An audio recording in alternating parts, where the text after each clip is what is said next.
सभी को कृष्ण जन्माष्टमी की हार्दिक शुभकामनाएं। आज हम चर्चा करेंगे कि हम भगवान श्री कृष्ण से क्या सीख सकते हैं और स्टूडेंट के लिए श्री कृष्ण जी क्यों जरूरी हैं। जो श्री कृष्ण है उस नाम का अर्थ होता है काला अर्थात कृष्ण वर्ण अर्थात रंग। जो श्री कृष्ण शब्द है वह अपने आप में पुल्लिंग शब्द है।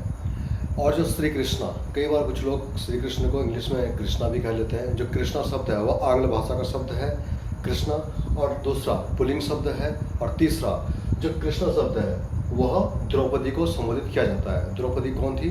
द्रौपदी पांडवों की पत्नी और द्रौपद राजा की पुत्री थी। तो श्री कृष्ण स्त्रीलिंग और पुल्लिंग दोनों शब्दावलियां है। जन्म कब हुआ था? जन्म हुआ था भाद्रपद मास की कृष्ण पक्ष में अष्टमी को रोहिणी नक्षत्र में। भारतीय परंपरा के अनुसार 27 नक्षत्र पाए जाते हैं और उसमें एक रोहिणी नक्षत्र है जिसमें कि जन्म बहुत शुभ माना जाता है, और उसमें श्री कृष्ण का जन्म हुआ था रात में 12 बजे। कुछ लोग मानते हैं कि इसलिए इनका नाम कृष्ण भी रखा गया, क्योंकि जो रात का 12 बजे का समय होता है एकदम काला अंधकारमय होता है। राम को भी कई बार इंग्लिश में रामा कहा जाता है। राम अर्थात मर्यादा पुरुषोत्तम राम, और जो रामा शब्द है उसका अर्थ होता है सुंदर कन्या। ठीक है, तो हम श्री राम को श्री राम ही कहेंगे, नॉट से टू रामा। जन्म कहाँ हुआ कृष्ण जी का? मथुरा में हुआ। मथुरा के एक राजा थे उग्रसेन, उनका एक पुत्र हुआ कंस और एक पुत्री भी देवकी। बाद में देवकी का विवाह होता है वासुदेव से, और इनकी संतानें कई होती हैं। उनमें से जो 8वीं संतान इनकी थी वे थे कृष्ण। कहा जाता है कि जो कंस था उसके एक बार ऐसा स्वप्न हुआ या फिर आकाशवाणी भी कि उसमें कहा गया था जो कि कंस की बहन है देवकी, उसका जो पुत्र होगा वह कंस का वध करेगा, वह कंस का नाश करेगा। जब कंस को यह बात पता चली तो कंस ने क्या किया? कंस ने देवकी और वासुदेव दोनों को मथुरा के कारागार में बंद करवा दिया। इसके साथ साथ कंस ने अपने पिता उग्रसेन को भी कारागार में बंदी करा दिया था। और जब देवकी की संतानें भी एक के बाद एक, तो 7 संतानों को उसने मौत के घाट उतार दिया था। उसके बाद जब 8वीं संतान देवकी और वासुदेव की भी, तो रात 12 बजे भी पूरा उसमें मथुरा सो रहा था। जो जेल के सुरक्षा दस्ता था वह भी सो रहा था। तो ऐसी स्थिति में वासुदेव ने चुपके से रात को श्री कृष्ण को टोकरी में रख करके पहुंचाया वृंदावन, और वृंदावन में यशोदा के यहाँ, यशोदा और नंदलाल के घर में वासुदेव के द्वारा पहुंचाया गया। उसके बाद जो श्री कृष्ण का लालन पालन है वह मैया यशोदा के द्वारा किया गया, नंदलाल के द्वारा किया गया। गुरु श्री कृष्ण के संदीपनी को माना जाता है। अब प्रश्न यह उठता है कि भगवान श्री कृष्ण से क्या सीखना चाहिए एक स्टूडेंट को, एक व्यक्ति को। सबसे पहले हम जानते हैं भगवान शब्द का अर्थ क्या होता है। भगवान का अर्थ होता है जिस व्यक्ति ने भगवत्ता को प्राप्त कर लिया हो। भगवत्ता को प्राप्त करने का अर्थ है कि जो व्यक्ति अपनी इंद्रियों से ऊपर उठ चुका हो और अब अपनी ज्ञानेंद्रियों पर आ चुका हो, अर्थात ज्ञान और योग की मुद्रा में आ चुका हो। तो भगवान श्री कृष्ण ने बाह्य जगत से संपर्क रखते हुए भी आंतरिक जगत से, आध्यात्मिक जगत से बेहतर समन्वय स्थापित किया है, इसलिए कहता है भगवान श्री कृष्ण। ठीक है, कुल मिलाकर इंद्रियों से मुक्ति पा जाना। सीख चुनौतियां। बहुत सारे व्यक्ति जीवन में दुखी हैं। ऐसे व्यक्तियों को भगवान श्री कृष्ण के जीवन का अध्ययन करना चाहिए, तब जाकर उनके जीवन में जो दुख है वह श्री कृष्ण जी के दुखों के सामने कुछ भी नहीं है। क्यों? भगवान श्री कृष्ण के जीवन में पैदा होती ही चुनौतियां सामने आ रही थी। जन्म कहाँ हुआ? कारागार में बंदी के रूप में।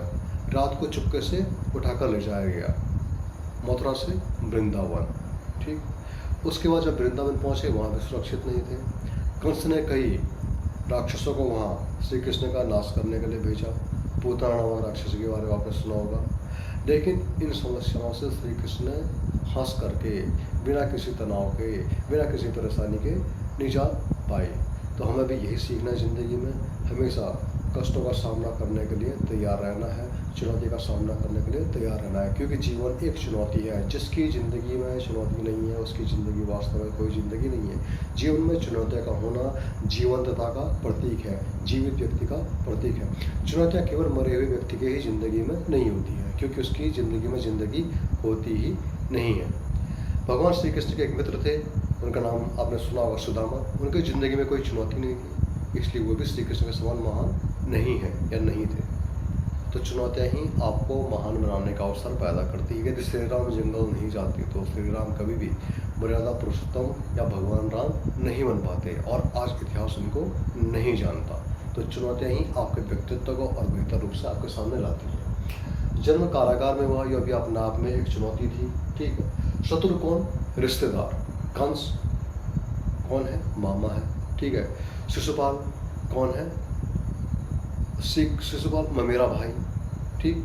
तो जितने भी रिश्तेदार हैं वो कैसे हैं? शत्रु के रूप में भगवान श्री कृष्ण के, लेकिन फिर भी उनसे निजात प्राप्त कर लेते हैं। निष्काम कर्म का सिद्धांत हर एक व्यक्ति के लिए, हर एक परीक्षार्थी के लिए बहुत ही महत्वपूर्ण है। निष्काम कर्म। निष्काम कर्म का अर्थ होता है कि बिना फल की चिंता किए हुए कर्म करना, इसे कहते हैं निष्काम कर्म। अर्थात यदि हम तैयारी कर रहे हैं तो हमें यह नहीं सोचना है कि हमारा सिलेक्शन होगा या नहीं होगा। यदि हमने तैयारी करनी है तो तैयारी करनी है। यदि आप IAS की तैयारी कर रहे हो तो ये नहीं सोचना यार अगर मेरा IAS में नहीं होगा तो मैं क्या करूँगा, कहाँ जाऊँगा, कहाँ जाकर मरूँगा। नहीं, आपको निष्काम कर्म करना है। तैयारी करनी है तो तैयारी करनी है, उसके नकारात्मक और अन्य पहलुओं के बारे में नहीं सोचना है। श्रीमद् भगवद गीता हिंदू धर्म का सार पुस्तक जिसे माना जाता है, उस सार पुस्तक का भी सार निष्काम कर्म है।